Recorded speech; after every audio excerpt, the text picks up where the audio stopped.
Hey everyone, welcome back to my channel. Now, Mr. Daniel Priestley, I just want to say it's an absolute pleasure to have you here. I am going to pick your brains. I've got a lot of questions for myself, but also there's going to be loads of value. So I just want to throw this out to the audience who are going to watch.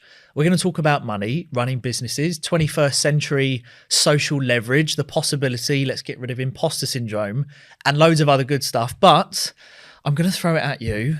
If we could have that 30-second overview, which you've probably done a million times, but please tell everyone who you are, what you do. Yeah, I'm Daniel Priestley. I'm the founder and the CEO of Dent Global. We're an entrepreneur accelerator, and we've worked with about 4,500 companies to scale up over the last 12 years. I'm also the co-founder and chairperson of a business called ScoreApp, and it's a tech company, very fast growth tech company. We just won Scale Up Entrepreneurs of the Year for the Great British Entrepreneur Awards. And that is a tech company focused on lead generation for small businesses. So we actually work with a lot of businesses to really ramp up their leads using quizzes and assessments so that they can collect a lot of great quality data, segment their list, and pick high quality clients. Awesome. Well, what I want to achieve in this podcast and go through is I really want to offer people that realism behind the opportunity of the day and age that we live in, because as we were saying off camera, I think we're in a day and age at the moment where people might be on the fence thinking about starting something, but there's still a lot of self-doubt. So if we start with that, one thing that I come into a lot is there's a lack of belief, and I truly believe that is predominantly from who you surround yourself with and who whispers in your ear and who you listen to. Let's just kick it off with then your opinions, advice, experiences of the social circle being a very important part to really getting into business, changing your life, whether that be personally, professionally, or financially, the social circle. Yeah, let's talk about, I really believe that environment dictates performance, that whatever environment you are in, you're going to perform as that environment says you should. So for example, when I was in my early 20s, I'd never done any dancing. And one time I was out at a bar and I saw these people dancing, and I got talking to them. I got dragged along to dance classes thinking, God, I'm never going to do this and I'm going to embarrass myself. And in the dancing class, it's the most normal thing in the world to be dancing with someone, right? So it was Latin jive dancing, really like partner dancing. And by the end of lesson one, I'm doing things that I never thought I could possibly do. And it's also the most normal and natural thing in the world to just be following the moves and like people coming around dancing with different people. And in that environment, it's easy to do that. And outside of that environment, it would be really strange and weird. So I realized this idea called environment dictates performance. Another example would be I dropped out of university at 19. In the university environment, everyone was broke. Everyone was like I was a Pizza Hut delivery driver, a McDonald's employee. I was door knocking for a roof insulation company, like 4 or 5 different jobs. I was a bar person on a Friday night and Saturday night, plus I was running my own nightclub parties. I was doing all that just to survive. And then at age 20, I dropped out and I joined a startup. And I got a mentor who was a multi-millionaire. He was starting his next company. I was employee number 3, and we just went straight to 6 million of revenue. And we hired a team of 60 people. And I started earning $12,000 a month as a salesperson. And in that environment, it was completely normal to do that. It was normal to be mentored. It was normal to learn lessons. It was normal to be earning lots of money.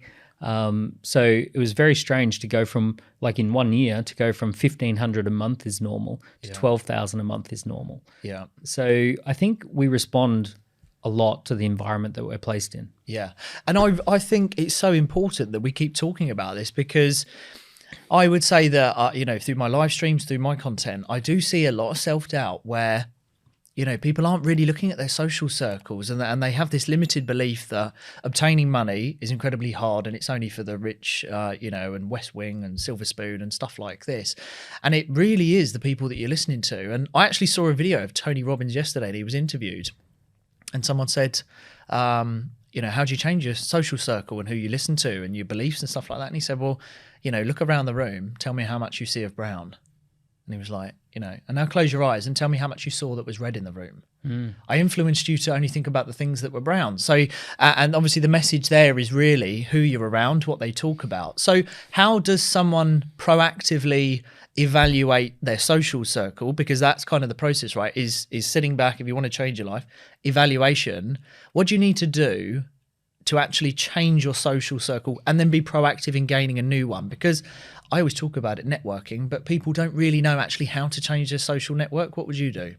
So some of the basics is just showing up like every night of the week, literally every night of the week. If you live in a city like, big city like London or even a smaller city, every night of the week there's going to be some sort of a meetup for entrepreneurs. There's going to be like a tech entrepreneur meetup. There's going to be these things are advertised online if you search for them, and there'll be one for property investors. There'll be one for mindset, personal and professional development. So like me turning up to dancing for the first time and feeling like a complete weird person for going along to this, once you're there, it's the most normal thing. Yeah. So you just kind of turn up and see what's there and see what's going on, meet some people, have a chat, just kind of experiment with the idea of getting out of your environment of typical people. Yeah. To be honest, it's been such a long time since I've had to do that. I'm already swimming in all these interesting people. So for me, I started by writing books. When if I take myself right back to the time where before I was doing this, I used to go for a daily walk in a nice neighborhood. That was my hobby. It's all I could afford. And I would read, always be reading some sort of personal or professional development book between delivering pizzas. Yeah. So I was just kind of getting a mental diet of good stuff, and I was like getting myself inspired by just walking around some of the nicer neighborhoods. Yeah. Do you know, it's funny you just say about those little gaps of where you were reading the self-development books, right? So just a little bit about me. I came from no money. My parents have never had money. I've not had anyone in my family that's ever been a business owner, entrepreneur. Used to be a bit of a wild card, covered in tattoos. And I proactively decided, especially when I had my son, my wife had my son, but when he came into our lives, that was the changing moment for me. And I changed almost instantly overnight my network, and I started networking in London.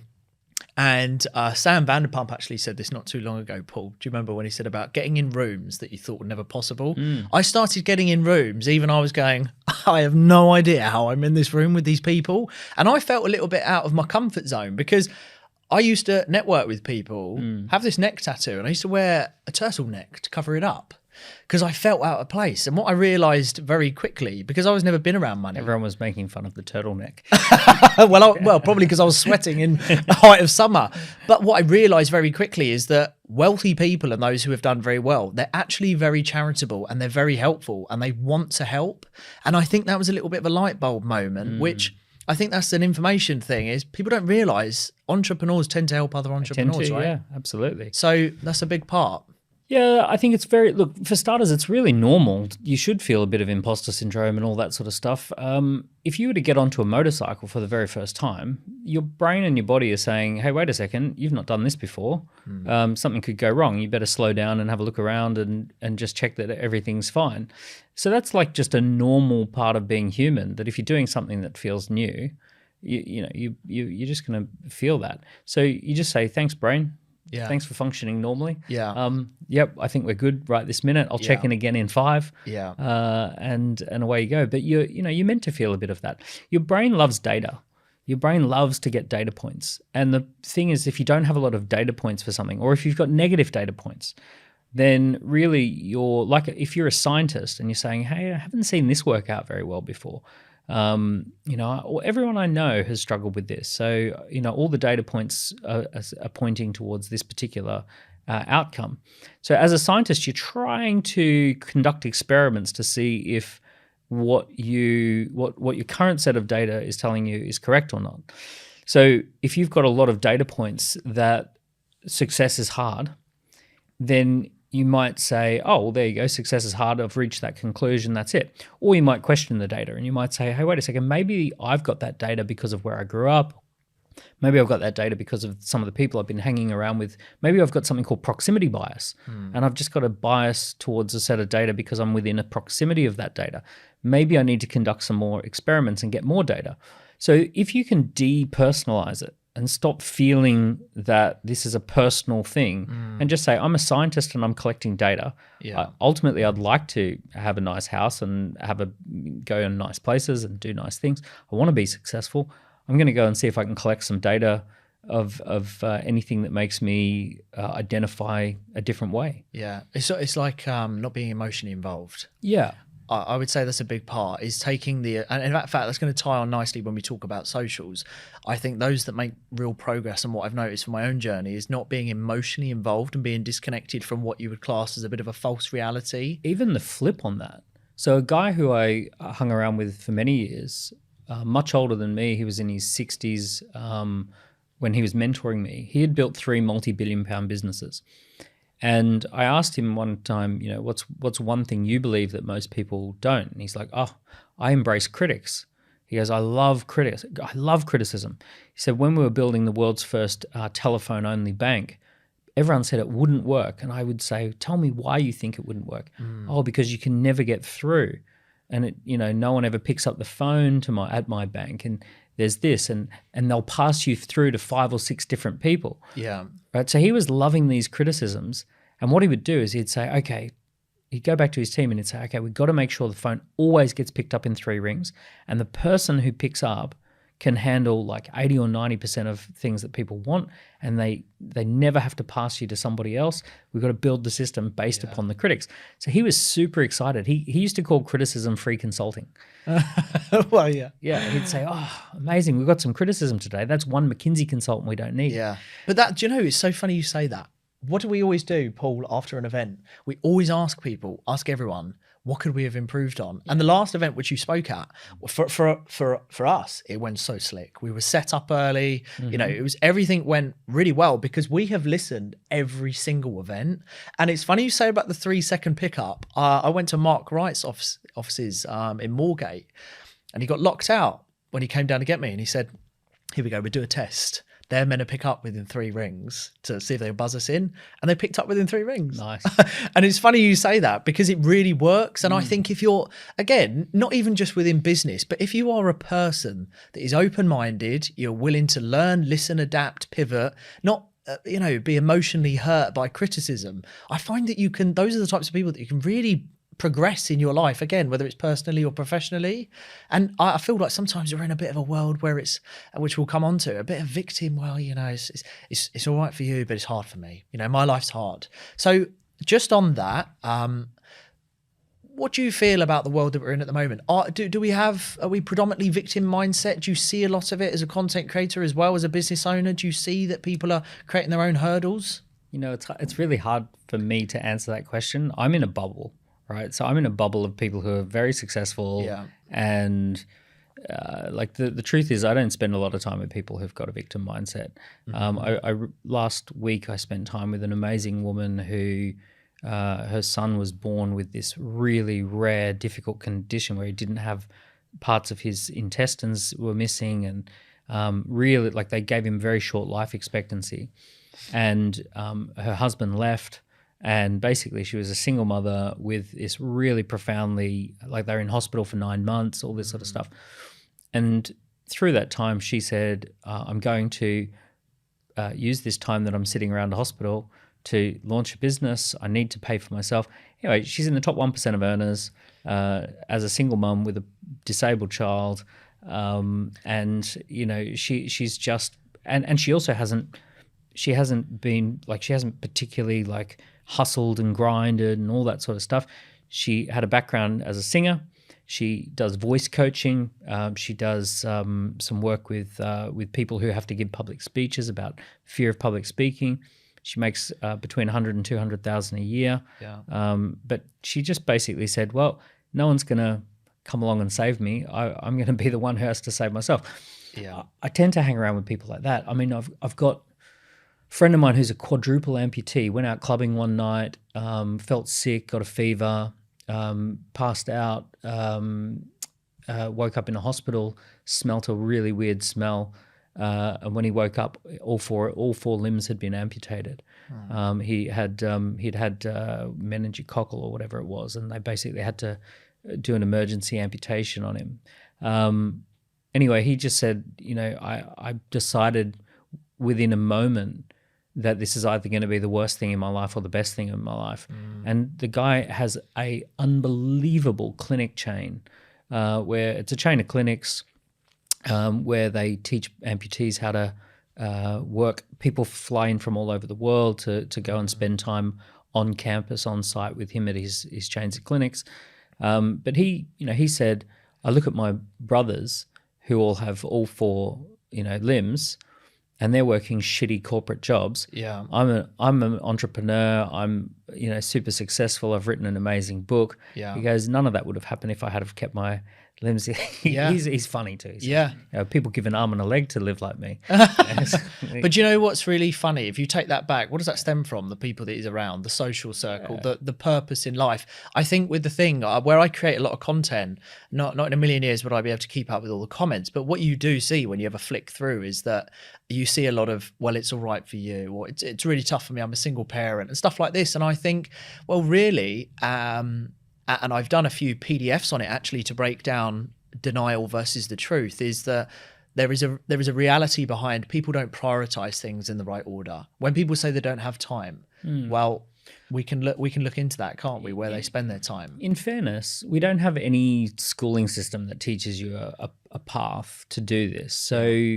I can imagine that a lot of people just imagine that it's just an insanely hard journey to start a business or any of that sort of stuff. There's a few things that you have to learn, and it's not about self-belief or any of that sort of stuff. There's just stuff you need to learn. So, like, for example, throughout all of human history, there was no such thing as a lifestyle business. Mm-hmm. So if you were to have a business right up until, let's say 2005 or 2010, but like if you go too far back, the idea of setting up and starting a business meant that it was probably going to be a local business with very high setup costs. So take something like a fish and chip shop or a news agency or a bookstore or any of those things, butcher, baker, candlestick maker, you're going to have very high setup costs. You're going to have a very small local market. It's going to be hyper competitive. And so it's going to be geographically limited. It's going to be a difficult business. You have to be on site, and there's going to be a lot of costs to set the thing up. So of course there's baggage around setting up a business, because that's been hundreds of years in the making that people have that mindset, and it's been true. But if you go past 2010, now we have the ability to set up a business that's not geographically limited, can find customers anywhere in the world, can leverage digital assets. You're in a position right now that Coca-Cola would have dreamed of being in 1970 or 1980. Like the ability to put out a message that goes to the world, the ability to record a video on a high-quality camera and have that go out. So I think it's fairly normal that a lot of people just haven't caught up with where we're at, or a lot of attitudes and beliefs haven't caught up to the reality. And it's so recent that you really can have, a team of a few people doing really well, having fun, making money, low setup costs. Most people have got all the things that they need lying around the house, like a phone and a laptop and an internet connection and all that sort of stuff. So I don't blame people for having resistance or reticence unless they've had someone explain some of those updates to them. It's very easy to be stuck in a belief that was totally true not that long ago. So obviously the day and age that we're in now, like you said, low costs, low startup.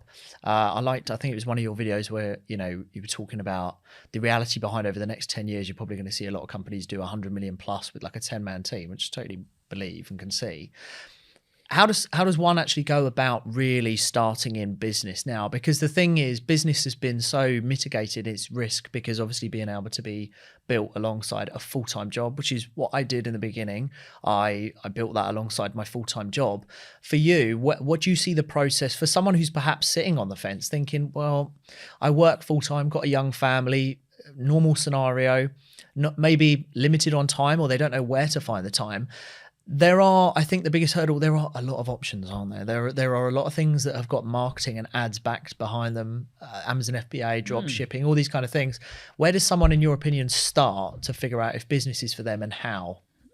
My preference would always be that you start by working for an entrepreneur first for a year or two, and you actually get behind the curtain and see how it actually operates. So I did 2 years working for an entrepreneur. I was part of a fast growth startup, and we went from 0 to 6 million, and we hired 60 people, and I experienced all of that in 2 years. So it's like anything, you do an apprenticeship. If you're a doctor, you're a junior doctor working around more experienced people. If you're in a trade, you do an apprenticeship. So you spend time with someone who's more experienced. So the first thing is, let's say you've got a corporate job, or you've got a job where you're working somewhere that's not particularly inspiring. Your first goal is to just switch jobs and just work in a company that's fairly small. When I say fairly small, ideally less than, say, 10 or 15 people. Because if you're in a company that's less than 10 or 15 people, you get to see how sales get made, you get to see how money gets managed, you get to see how team meetings happen, you get to see who's on the team. So behind the glossy curtain that you might have seen on Instagram, you'll see the reality of what actually happens week to week. So that would be step one, right? So jumping from I'm totally uninspired and don't know what to do to I'm going to go start a business is probably a recipe for disaster, or it's probably not a recipe for success. Some of the wealthiest, like crazy wealthiest people I know, they all share the same story of working under the wing of someone who was crazy successful. Yeah. So they had the experience of working for Larry Ellison, and then they went and started a multi-billion-dollar business themselves, but they were very close to the action and they did an apprenticeship of some sort. So if you've not done that, then that's a really important and great place to start. And then when you feel ready, you want to adopt, the first thing to do is adopt a scientist's mindset. So you're going to conduct experiments, and you're going to try and make sure that those experiments are really fast and really cheap. So for example, you might launch a waiting list for an idea. So let's say you've got an idea, I might write a book. Launch a waiting list, see how many people join the waiting list I might become a fitness trainer. Put up a little landing page and say, I'm exploring becoming a fitness trainer. I'd love it if you could complete a survey and join my waiting list, or complete a survey, right? So, I'm going to go out. If I can get 150 people to do a survey, well, you know what? I might be able to get 12 clients. So you want to adopt a scientist's mind of fast, cheap experiments to give me data. Yeah. Right.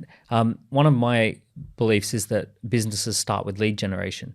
So everything's downstream from lead generation. So essentially, if you can't generate leads for something, then you're probably not going to generate sales for that thing.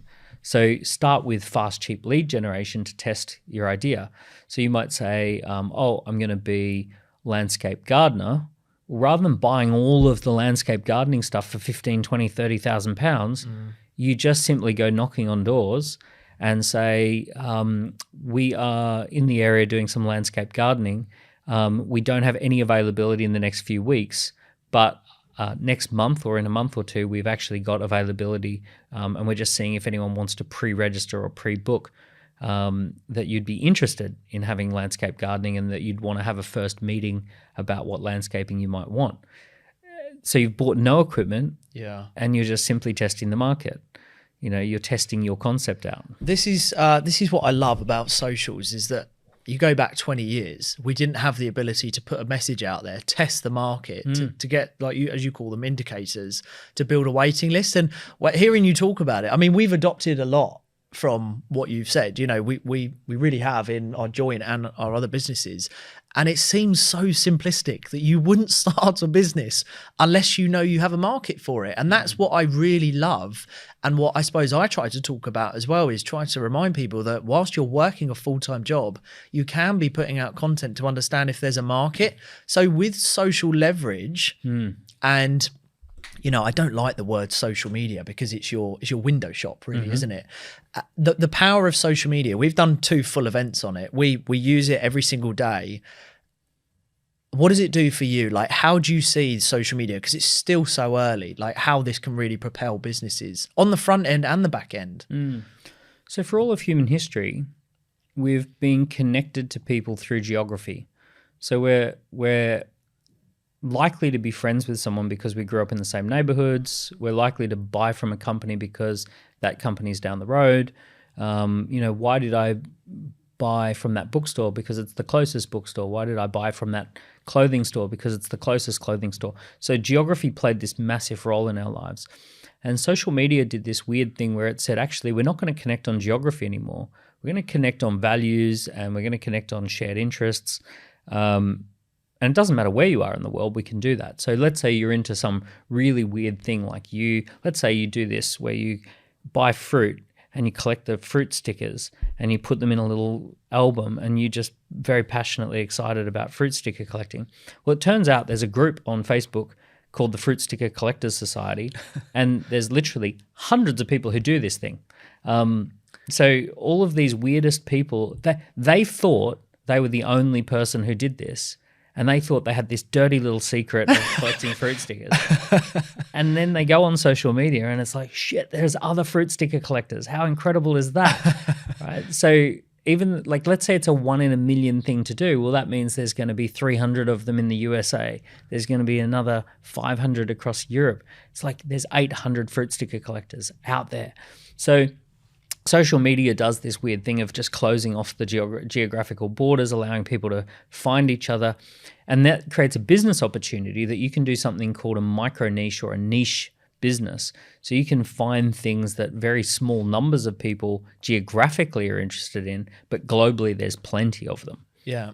So I love all that. That's the thing. It really has opened the doors. And I suppose, again, there's this lack of belief, I think. And what I really want to remind people is that social media, if you are highly value driven, I think that's the other thing is, do you see there is a big difference between people who tend to do really well on socials to build a business? There is, I call it like the vanity metric, just going for those likes. Whereas if you're delivering information, educational stuff, you're trying to solve a problem, you can normally build a business off the back of that. I think there's this whole, well, I'm on socials, but I haven't monetized or I'm not growing. And I think you've really got to work out what niche you're in. Are you in information or vanity? So it works really well if you know what business you're in. So the people who do well on social media, they understand where it fits in a broader strategy. So as I said, everything's downstream from lead generation. It doesn't really matter if you've got a massive, let's say you've got millions of followers, but they follow you because you post silly quotes or something like that, or little jokes. Like, okay, you might have 3 million people who follow your jokes, but you don't have a business model attached to that. So therefore, okay, no conversion. Like fine, like that's great. And there are certain accounts like that. They post pictures of fancy Porsches or something, but they haven't got a business model that does that. If you've got a business model and okay, I'm building this for a purpose, I'm building this to build a business, then you understand that everything's downstream from lead generation. So what happens is you say, well, this is valuable if it generates leads for my business. Now, like for me personally, let me tell you a story. A couple of years ago, 3 years ago, we had this idea, coming up on 4 years ago, had this idea for a tech company called ScoreApp. And essentially what I wanted to do is get people to start learning about this scorecard marketing concept we'd come up with and how to create quizzes and assessments. So I jump on this thing called Clubhouse that was having its moment, and I start running daily workshops on this and inviting people to register for a longer workshop or invite people to try my software, which is lead generation. And that got like thousands of people to do that. And then, I already had 8 successful companies or whatever it was at the time, maybe 7 or something like that. I'm always buying and selling businesses. I had, probably had 50 to 100 employees at the time. But on evenings and weekends, because I was starting something new, I would get my social media accounts and I just message people, cut, paste. Hey, I'm launching a new business. Thought you might be interested. It's all about this. Little description. I'm going to run a little workshop on Zoom to explain what we're up to and why it's really powerful. If you want to come and join, here's the link. And I probably sent that to 3,000 people, just messaging people randomly. And that got the first several hundreds people to come through. And that got us to our first 20 to 30,000 a month worth of recurring revenue. So then we had 20, 30,000 a month worth of revenue coming in, and then we could get investment because we got proof of concept.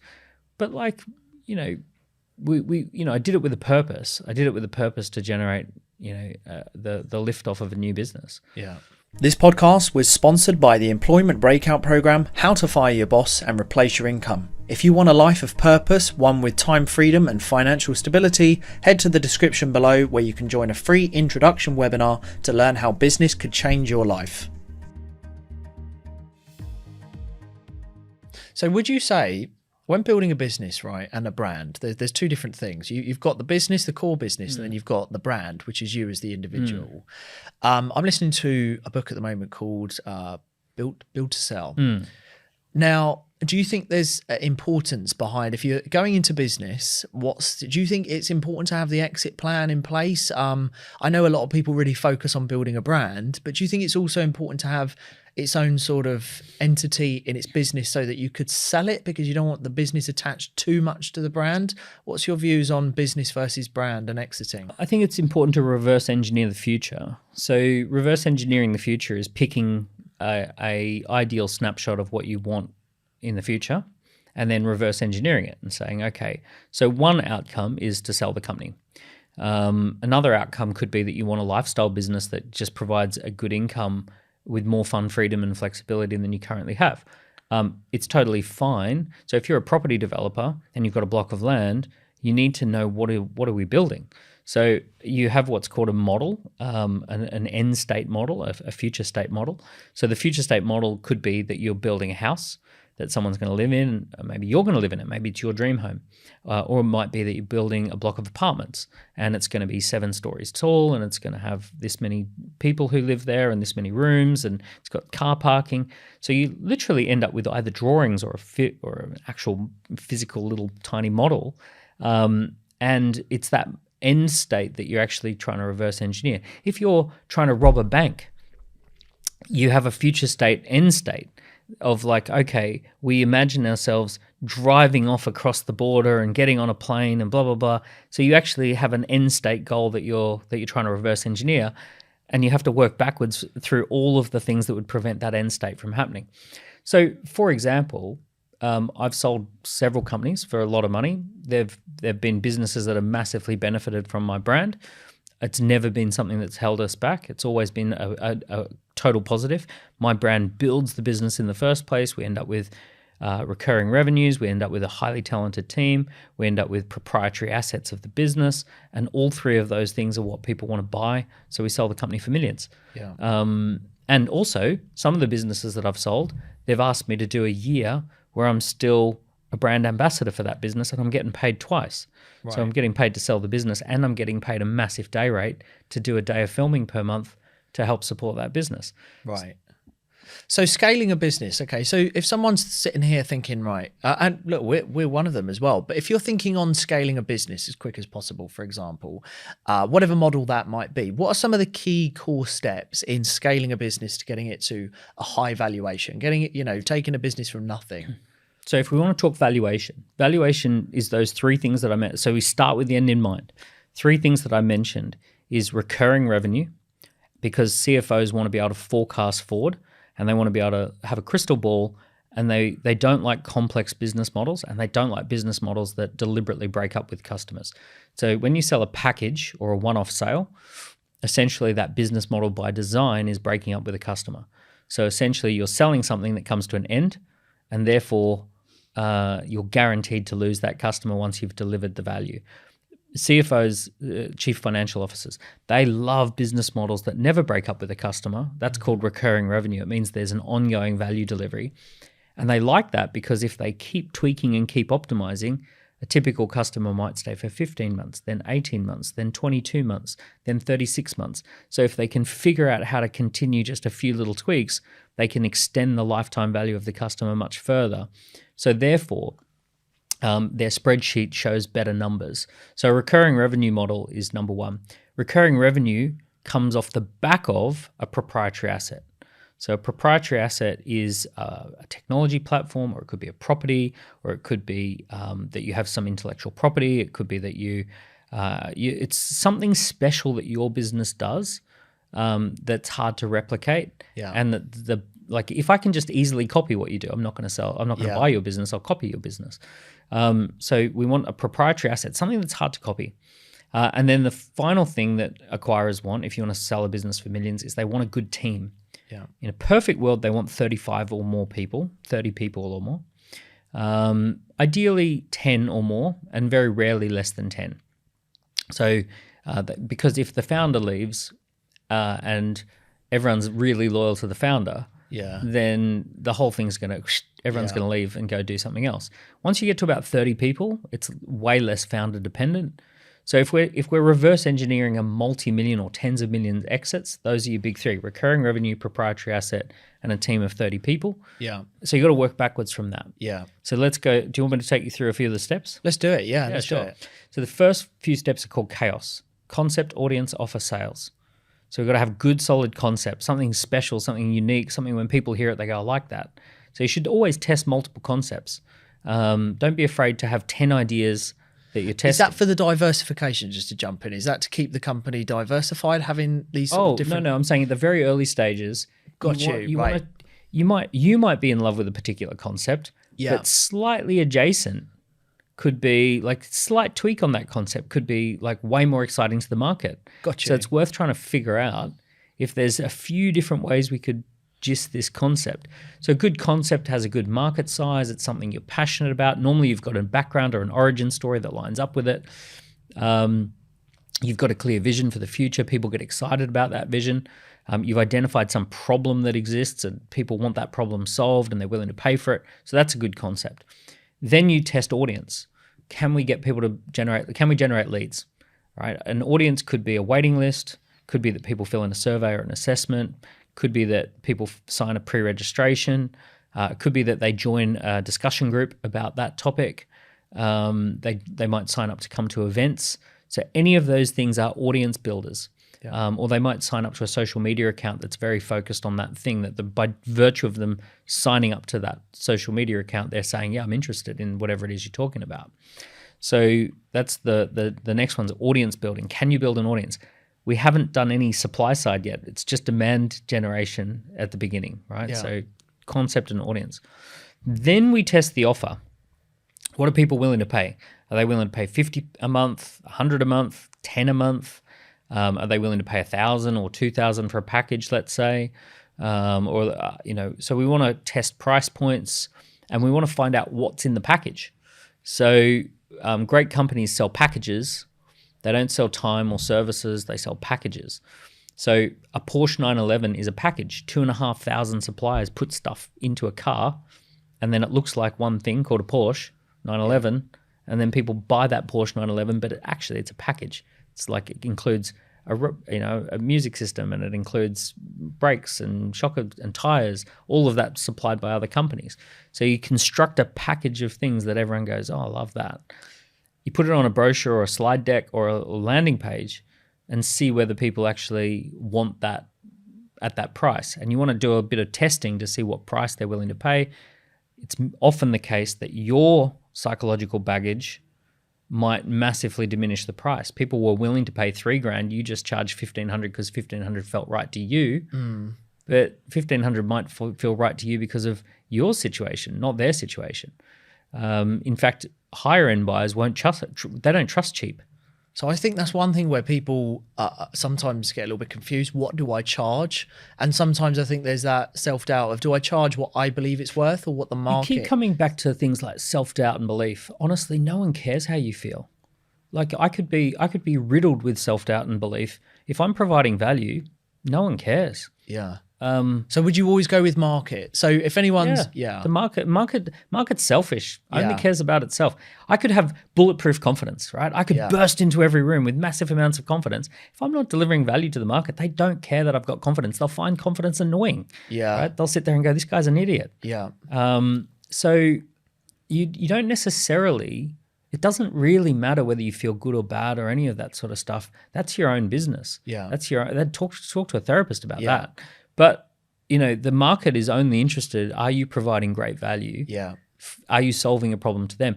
Largely, that comes down to who you're serving. So I could do the exact same thing. Let's say my friend who does public speaker training. So an executive who has to speak in front of an audience of 2,000 shareholders, investors, employees, media, is going to find public speaker training a lot more valuable than someone who has to go in front of their local little, church or group or something like that. So the exact same thing could be very valuable to one person, not so valuable to another person. Yeah. So largely the value of what you of what you're doing is really down to the buyer. A Ferrari, for example, is for a billionaire, it's a cheap car, it's a toy. It's like, oh yeah, why wouldn't I? Might as well. So it's not expensive.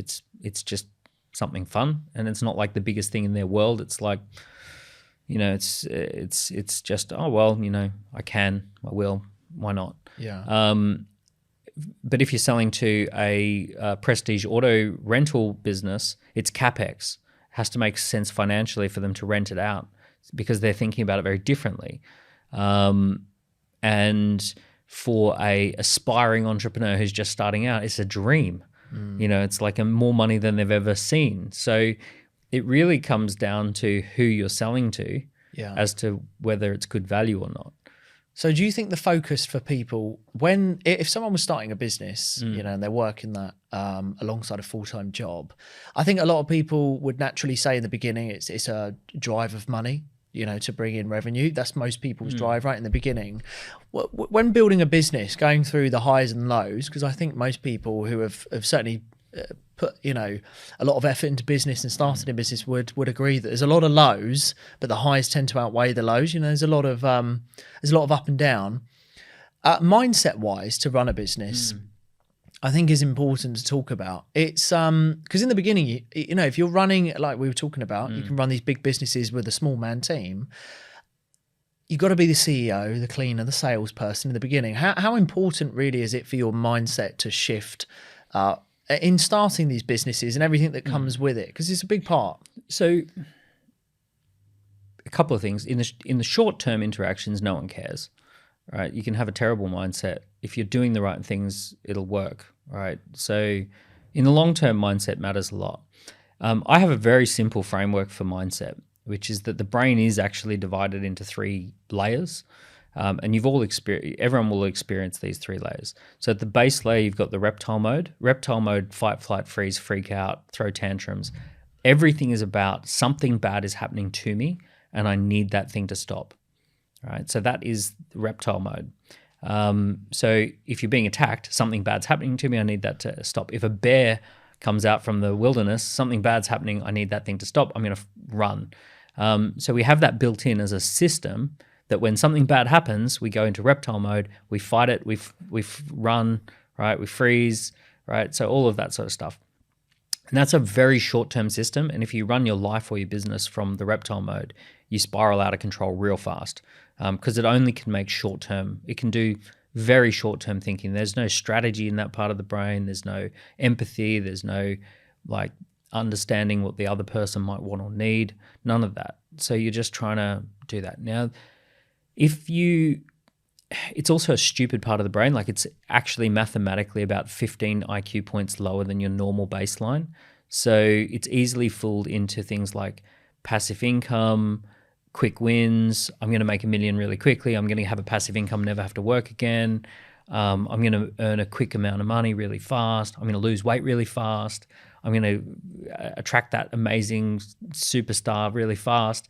Right, so the reptile is stupid. It'll fall for all those trickery. So if I can get you into reptile mode, I can trick you. So you want to stay out of reptile mode for many reasons. Autopilot is your habits. So that's the next layer, and it's just basically habits. If you happen to have phenomenal habits, then autopilot's great because it'll just lift you up. Most people don't.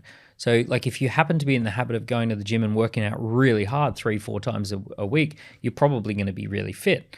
If you happen to be in the habit of making lots of sales calls for the right product, you probably just stick to your habits and you'll make a bunch of money.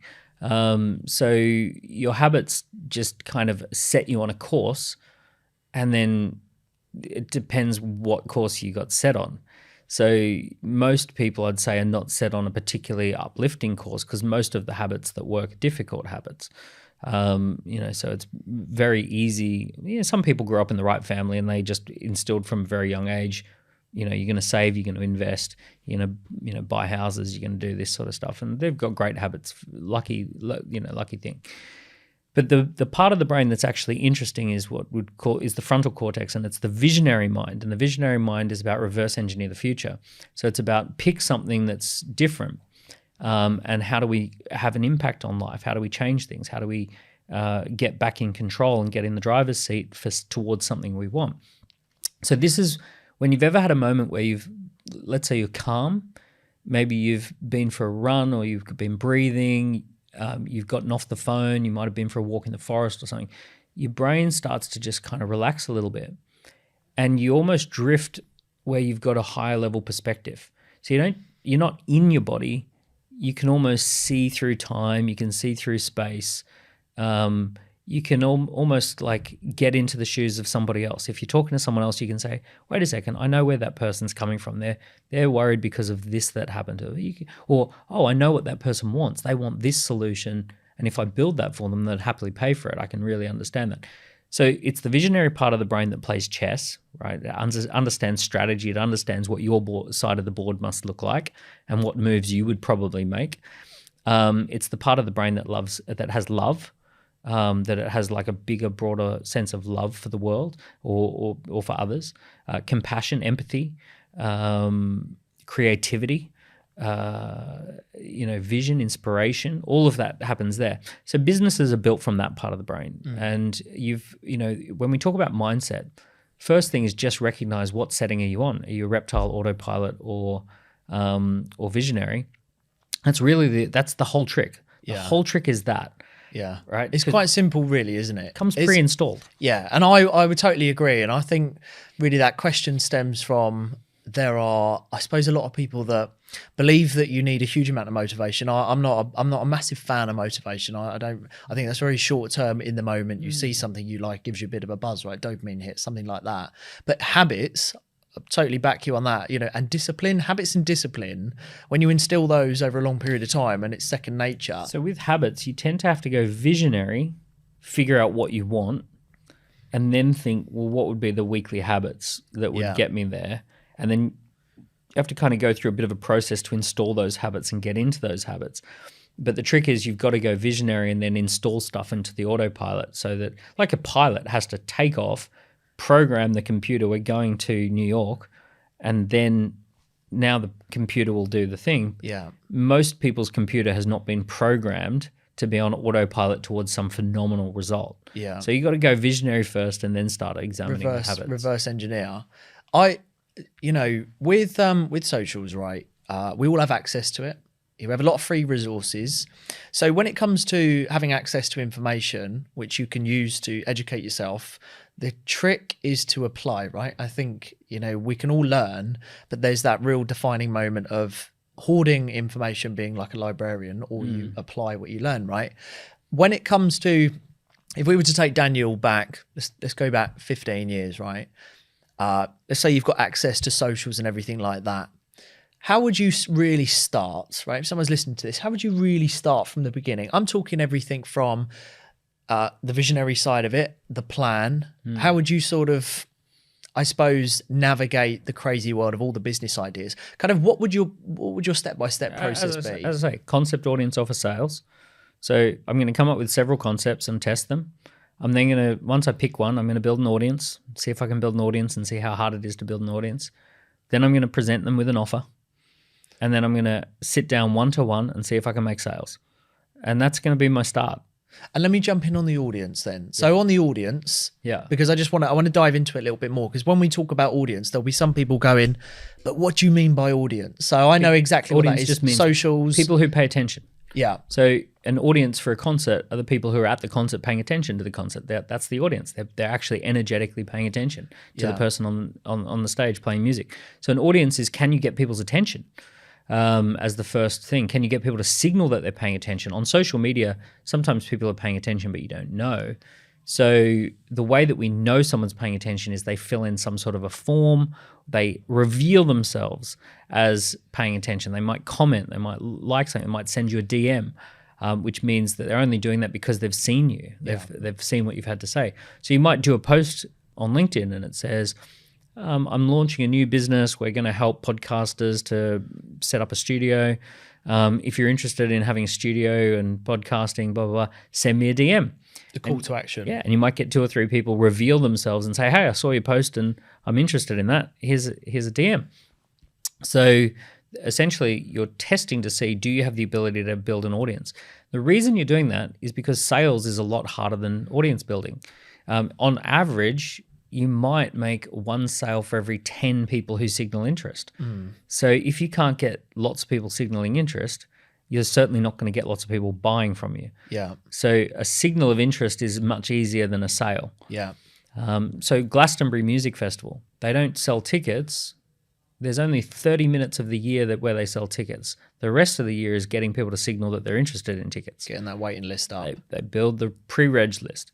So they're basically, you pre-register for tickets and you fill in the form. So they're audience building, audience building, audience building, audience building. And these are all people who want the tickets, and then they release the tickets, and that's where they make their sales. Yeah. But they know that if they just simply try and sell tickets, it won't work. So they have to audience build first. Because that audience building, I think when people hear that audience building and getting your face out there, Alex Hormozi did a brilliant video where he was talking about there was substantial growth, where he sat down with his team and he was pumping out something like 80 pieces of content a week, but then they ramped up to like 200. And it was being in the face so much more of potential clients who you said, and it's totally true. People tend to watch a lot more now before they commit to something of like a purchase. Bear in mind, Alex Hormozi knows what his business model is. Yeah. So what doesn't work is being completely clueless and talking about all kinds and just trying to put out 200 pieces of content, right? So because that's going to cost a ton of money and time and effort and energy. Where's it leading? So if you just put rain on a desert, right? Okay, great. You rained on the desert, but nothing's going to grow. Nothing's there. You haven't got anything to do with that. Second thing is Alex Hormozi has the ability to get past people's first filter. First filter is, why the hell should I even listen to you in the first place? So he starts every video with, I'm under 30 or whatever it is. I've built $100 million business and I've got nothing to sell you. And he opened every video with that hook. And people are like, wow, this guy's under 30. He's built a $100 million business and he's not trying to sell me anything. Okay, I'll listen to what you have to say. Most people don't have any ability to get people's attention, right? Because if you take an Alex Hormozi script and you take that first bit away and you get hundreds of people to say the exact same words that Alex Hormozi says, but there's no first filter, then no one's going to listen to that. And you can put 200 pieces of content online, but no one's going to do that. He understands, he has a high degree of empathy, and his empathy says, people are skeptical and time poor. Why the hell would they listen to me? Let me start with, I'm Alex Hormozi. I've done this thing that's huge. No one's done it before. No one's doing that. And I'm not trying to sell it. Boom. So he just handles objections straight up. Yeah. Out the gun. I think that's the thing, isn't it? With socials being that window shop, as I called it, people struggle to get the attention. So, the lead generation, we can learn to set up funnels, organic funnels and stuff like that. When it comes to socials and your experience, what have you found that's worked the best for business conversions? Is it, obviously you have to give loads of free value. I talk about that all the time as well. You just live to sort of learn and learn to live, that you give loads of free stuff. Yeah. What does work best? What works is adding value to people's lives. So trying to share stuff that adds value, and that gets people interested to know more about what it is you actually do. Dominating one platform tends to work at the beginning. So I see people trying to do all things on lots of platforms. I've found that you're almost better off just picking one and just getting good at that one for a little while. And trying to spot if someone's liking posts every day, drop them a DM. Hey, thanks so much. I noticed that you liked like 3 or 4 posts this week. Appreciate you following along. I'm just getting started on this platform.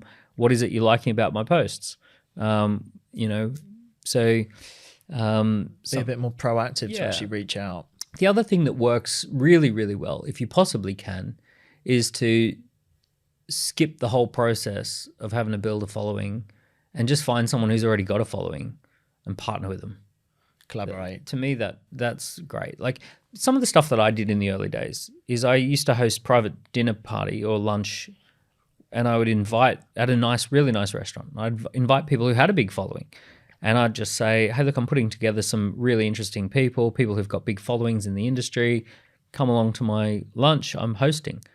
And by virtue of the fact that I'm hosting at a nice restaurant, private dining, now people might hear that and they go, oh my goodness, private dining at a nice restaurant.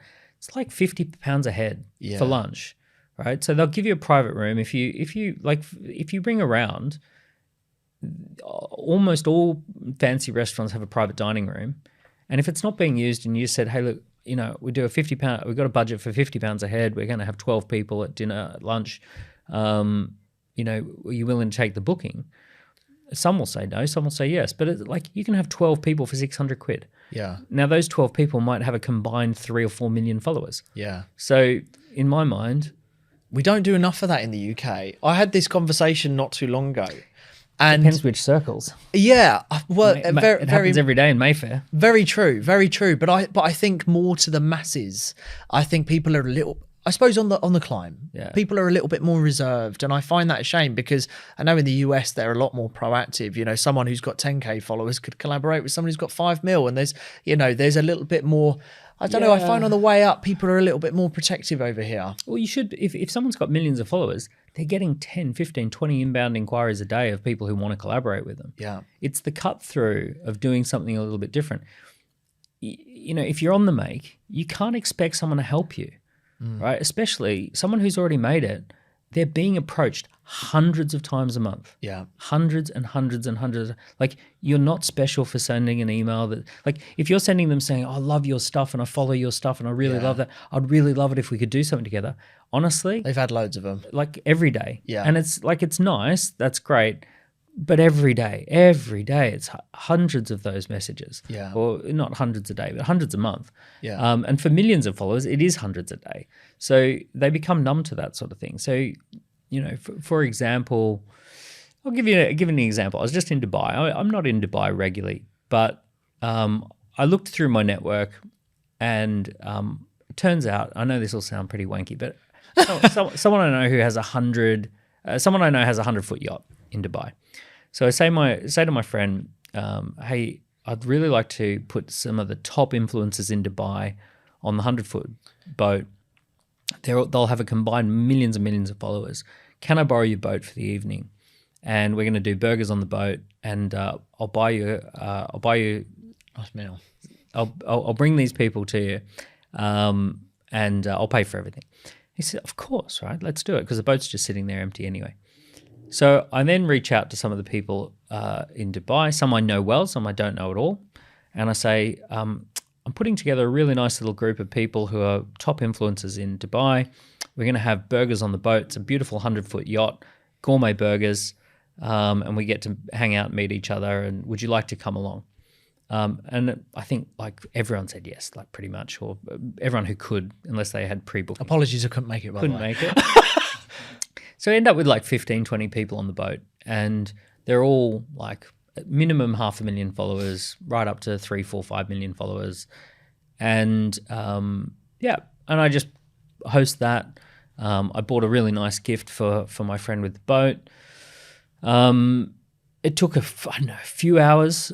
Now, I know that sounds extreme, right? Oh, well, easy if you've got a friend who's got a 100-foot yacht. Well, okay, but you can do a version of that in a nice members club, or you can do a version of that in a nice restaurant. You can do a version of that by contacting a boat sales company and saying, hey, I'm going to bring a bunch of really influential people. Yeah.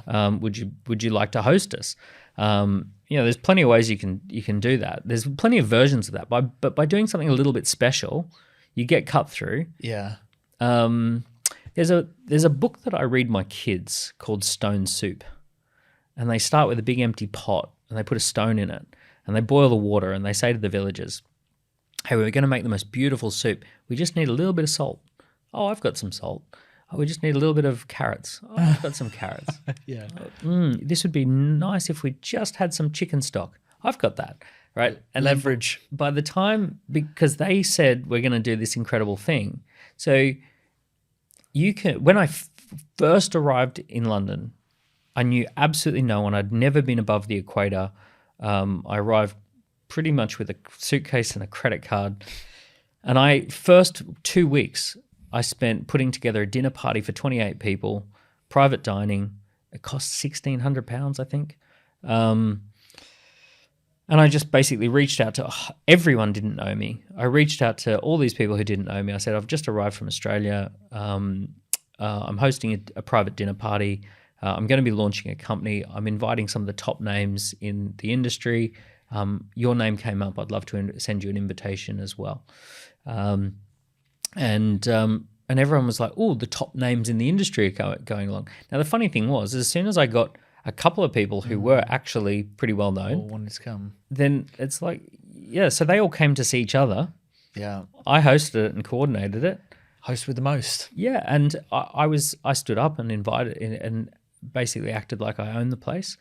And everyone was like, this is the new kid in town. This guy. I love it. Yeah. It's social leverage. And they all just to finish that story, they all wanted to partner with me. I launched a business with 800 people at my launch event.